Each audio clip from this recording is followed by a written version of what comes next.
Ayo nak, silahkan duduk. Eh, sama siapa kesini? Sama orang tua, Pak. Sama orang tua. Diantar? Iya, Diantar sama bapak atau sama mama? sama bapak. Sama bapak. Oke. Gimana, sudah nyaman duduknya? Udah, Pak. Sudah benar? Sudah nyaman? Oke ya. Baik, sebelumnya Bapak ucapkan terima kasih untuk Indri ya sudah mau datang ke ruang BK gitu ya, ke ruang BK. Bapak ucapkan terima kasih juga buat orang tua Indri yang sudah mengantar. Indri bilangnya gimana sama bapaknya? Disuruh ke sekolah gitu. Disuruh ke sekolah sama wali kelas ya. Apa wali kelasnya Bapak lupa? Indri 7 apa? 7B, Pak. 7B. Oh ya, berarti wali kelasnya Bu Haji Soimah ya, Bu Haji Soimah ya. Baik, Indri sudah tahu belum kenapa Bapak minta Indri untuk datang ke sekolah atau ke ruang BK? Belum, Pak. Belum.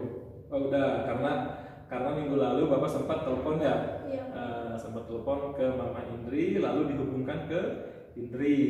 Betul? Oke. Indri, kenapa kau masih udah sarapan belum ini? Udah. Udah sarapan? Enggak, kalau belum sarapan nanti kita sarapan bareng Bapak juga. Kebetulan belum. Udah sarapan benar? Atau mau minum dulu? Udah, Pak. Enggak, benar. Nah, Indi nggak usah takut ya, nggak usah takut. Mungkin karena baru kenal Bapak ya, karena kan Indi masih kelas 7 ya. Kita ketemunya hanya di Google Meet ya, Google Meet. Jadi belum pernah tatap muka secara langsung, betul? Coba lihat muka Bapak coba. Nggak menyeramkan kan? Nggak usah takut ya. Oke, sebelumnya Bapak perkenalkan diri dulu boleh ya? Jadi nama Bapak mungkin Indri sudah tahu nama Bapak Pak Tio, tapi karena belum pernah bertatap muka secara langsung, ya. Ini takut ke Bapak atau gimana? Enggak menyeramkan kan Bapak kan? Enggak. Oke. Nama Bapak Pak Tio dan kebetulan tahun ajaran baru ini Bapak dipercaya dan diamanatkan gitu ya, dan diberikan tanggung jawab oleh kepala sekolah untuk membimbing siswa dan siswi kelas 7 angkatannya Indri. Ya, seperti itu. Di awal pembelajaran di Google Meet Bapak di masa orientasi itu Bapak mengenalkan sedikit tentang bimbingan konseling ya. Di SD sudah pernah mendengar kata-kata BK atau bimbingan konseling, Indri? Pernah mendengar tapi saya kurang paham sama artinya.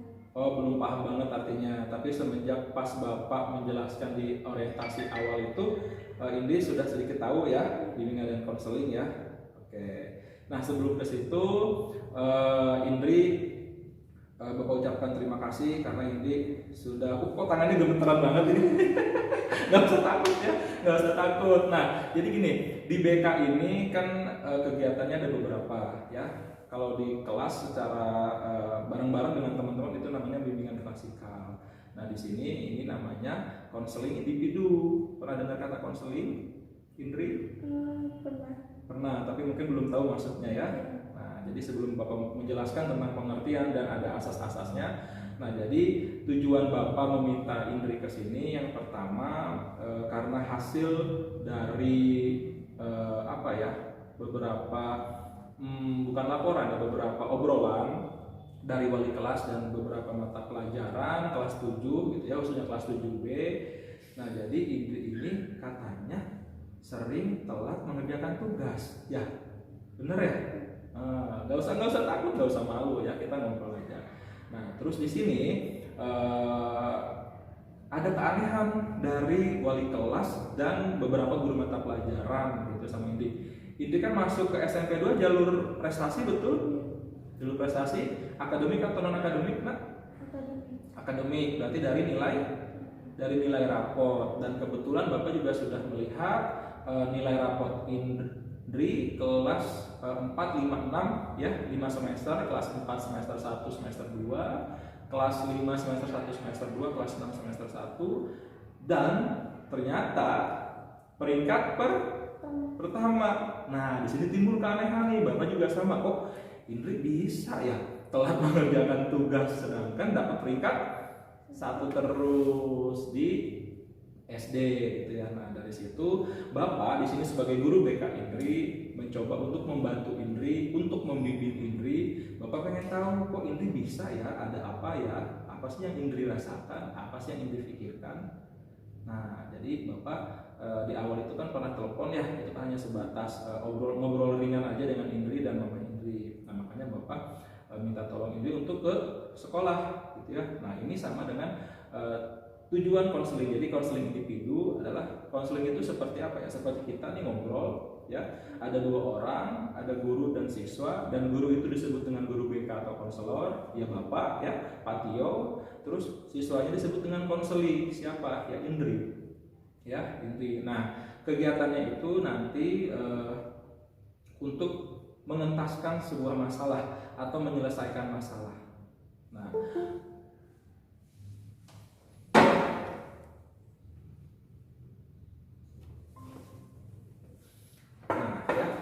Nah, terus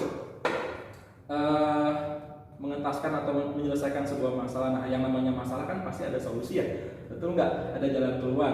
Nah, jalan keluarnya itu atau solusinya itu bukan Bapak yang menentukan, tapi Indri sendiri ya. Jadi Bapak di sini hanya membimbing, hanya mengarahkan, hanya membantu dan memfasilitasi Indri untuk menentukan jalan keluar apa atau solusi apa yang akan Indri lakukan atau akan Indri ambil ya. Sampai situ paham Indri?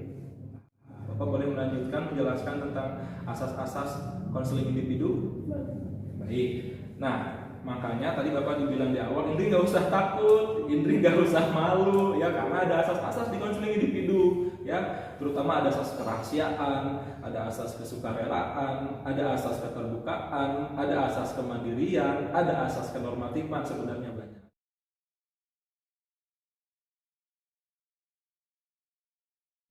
Bisa dimulai, Indri? Bisa dimulai? Oke. Berarti harus semangat ya, nggak boleh takut lagi ya, sama Bapak ya. Oke, baik.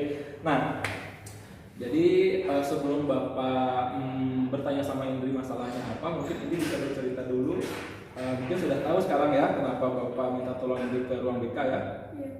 Karena apa coba masalahnya? Yang Indri rasakan atau yang Indri pikirkan?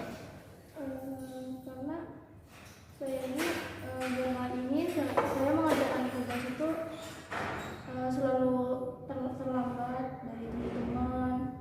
Terus juga saya itu kurang fokus pas ngerjain tugasnya karena banyak tekanan, banyak pikiran Pak. Banyak pikiran.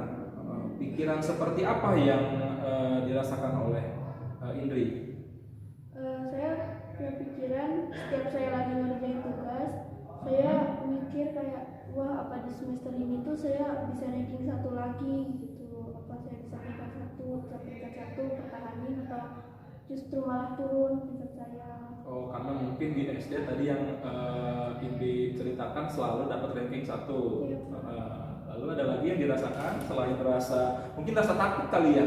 Iya. Takut yang berlebihan ya? Iya. Atau overthinking? Overthinking, oh iya. Selalu overthinking atau takut pada saat mengerjakan tugas sehingga tidak fokus, akhirnya selesainya itu selalu terlambat mengumpulkan. Baik,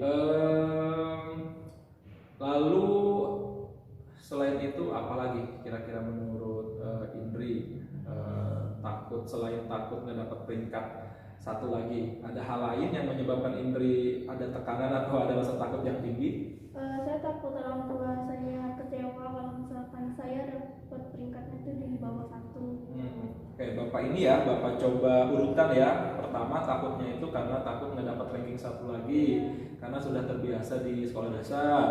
Yang kedua tadi takut orang tua ngomelin Indri. Oke, ada lagi? Saya tuh pengen dapat nilai-nilai yang tinggi gitu Pak. Kalau saya takut saya nggak bisa dapat nilai yang tinggi gitu, karena kalau saya bisa dapat nilai tinggi, saya kan bisa masuk ke perguruan tinggi yang Oh, jadi Bapak merinding nih. Jadi Indri yang ketiga ini takut nggak dapat nilai tinggi dan takut nggak bisa nanti keterima di perguruan tinggi di perkuliahan. Wah nih, sebentar. Usia Indri berapa sekarang? 13 atau 14? 13 tahun. 13 tahun. 13 tahun sudah punya pemikiran ke universitas. Wah, luar biasa itu. Nanti mau apa? Mau masuk jalur prestasi atau apa namanya tuh SNMPTN ya atau apa? Kalau dia sih prestasi Pak. Jalur prestasi. Beasiswa kah atau apa? Iya, beasiswa. Beasiswa. Luar biasa. Ada lagi nggak selain 3 ini? Udah itu. Udah itu, Bapak ulang ya, boleh ya. Yang pertama takut karena nggak dapat peringkat 1. Yang kedua takut diomelin sama orang tua. Orang tuanya bapak atau mama? Dua-duanya. Dua-duanya. Yang ketiga tadi karena takut nilainya jelek dan nggak bisa dapat beasiswa di kampus atau universitas. Oke, nah yang ketiga ini Bapak simpan dulu ya. Oke, bisa dimulai Indri? Bisa, Pak. Bisa dimulai? Oke, berarti harus semangat ya, nggak boleh takut lagi ya sama Bapak ya. Oke, baik. Nah, jadi sebelum Bapak bertanya sama Indri masalahnya apa, mungkin Indri bisa bercerita dulu. Mungkin sudah tahu sekarang ya kenapa Bapak minta tolong Indri ke ruang BK ya. Karena apa coba masalahnya yang Indri rasakan atau yang Indri pikirkan? Karena saya ini belakangan ini saya mengerjakan tugas itu selalu terlambat dari teman-teman. Terus juga saya itu kurang fokus pas ngerjain tugasnya karena banyak tekanan, banyak pikiran, Pak. Banyak pikiran. Pikiran seperti apa yang dirasakan oleh Indri? Saya punya pikiran setiap saya lagi ngerjain tugas, saya mikir kayak wah apa di semester ini tuh saya bisa ranking 1 lagi gitu, apa saya bisa peringkat 1 pertahanin atau justru malah turun peringkat saya. Oh, karena mungkin di SD tadi yang Indri ceritakan selalu dapat ranking 1. Iya. Lalu ada lagi yang dirasakan selain rasa mungkin rasa takut kali ya, Iya, Pak. takut yang berlebihan ya, Iya. atau overthinking. Overthinking, oh ya. Selalu overthinking atau takut pada saat mengerjakan tugas sehingga tidak fokus, akhirnya selesainya itu selalu terlambat mengumpulkan. Baik, lalu selain itu apalagi kira-kira menurut Indri takut, selain takut nggak dapat peringkat 1 lagi, ada hal lain yang menyebabkan Indri ada tekanan atau ada rasa takut yang tinggi? Saya takut orang tua saya kecewa kalau misalkan saya dapat peringkatnya itu di bawah 1. Oke, Bapak ini ya, Bapak coba urutkan ya. Pertama takutnya itu karena takut nggak dapat ranking 1 lagi, karena sudah terbiasa di sekolah dasar. Yang kedua tadi takut orang tua ngomelin Indri. Oke, ada lagi? Saya tuh pengen dapat nilai-nilai yang tinggi gitu, Pak. Kalau saya takut saya nggak bisa dapat nilai yang tinggi gitu, karena kalau saya bisa dapat nilai tinggi saya kan bisa masuk ke perguruan tinggi yang Oh, jadi Bapak merinding nih. Jadi Indri yang ketiga ini takut nggak dapat nilai tinggi dan takut nggak bisa nanti keterima di perguruan tinggi di perkuliahan. Wah nih, sebentar. Usia Indri berapa sekarang? 13 atau 14? 13 tahun, Pak. 13 tahun. 13 tahun sudah punya pemikiran ke universitas. Wah, luar biasa itu. Nanti mau apa? Mau masuk jalur prestasi atau apa namanya tuh SNMPTN ya atau apa? Kalau dia sih prestasi, Pak. Jalur prestasi. Beasiswa kah atau apa? Iya, beasiswa. Beasiswa. Luar biasa. Ada lagi nggak selain 3 ini? Udah itu. Udah itu, Bapak ulang ya, boleh ya. Yang pertama takut karena nggak dapat peringkat 1. Yang kedua takut diomelin sama orang tua. Orang tuanya bapak atau mama? Dua-duanya. Dua-duanya. Yang ketiga tadi karena takut nilainya jelek dan nggak bisa dapat beasiswa di kampus atau universitas. Oke, nah yang ketiga ini Bapak simpan dulu ya. Oke.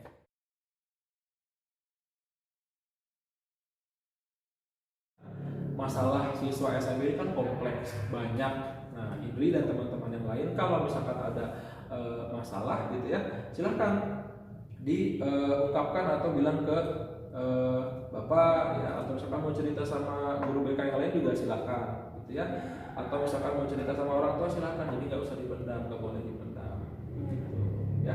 Terima kasih ini sudah percaya dengan Bapak ya, lagi-lagi Bapak berharap besar sama Indri, semoga Indri ada perubahan ya atas tadi solusi yang Indri tentukan, yang solusi yang Indri simpulkan ya. Bapak berharap besar, nanti kita atur jadwal lagi untuk pertemuan kedua ya. Terima kasih Indri, mau langsung pulang atau gimana? Iya, Pak, soalnya lama banget saya ada urusan keluarga. Oh gitu ya, sampaikan salam Bapak ke orang tuanya nanti ke bapak gitu ya, ke bapaknya Indri khususnya terima kasih sudah nganter, sudah nunggu juga di luar ya berarti ya di gerbang ya. Oke, mungkin itu aja ya, harus semangat, harus yakin ya, bapak yakin Indri harus lebih yakin. Iya, Pak. Ya, terima kasih ya. Kita lanjutkan di pertemuan selanjutnya. Ya, kalau itu saya permisi. Ya.